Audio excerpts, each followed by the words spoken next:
রবিউল ইসলাম নয়নকে ভয় দেখিয়ে দমানো যায় না। রবিউল ইসলাম নয়ন সাহেব, আপনাকে কে ভয় লাগাবে? আপনাকে কে হুমকি দিবে?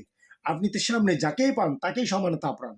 দেখেন না বাপ, চাচা, কালু, ভাই বেড়াত কিংবা দলের মানুষ, দেখেন তার ভিডিওটা। তারেক রহমান কথা দিলাম, দেশ গড়ার শপথ দিলাম।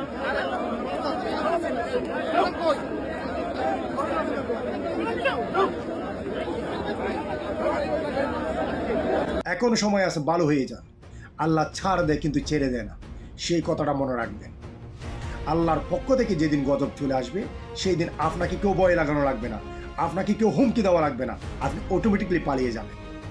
এই যে সমানে মুরব্বীদের যেভাবে ধাক্কা দিয়ে ফেলে দিতেছে, তারা কি আপনাদের দলের মানুষ নয়? অতটুকু ন্যূনতম আপনার থেকে জ্ঞান বুদ্ধি নাই?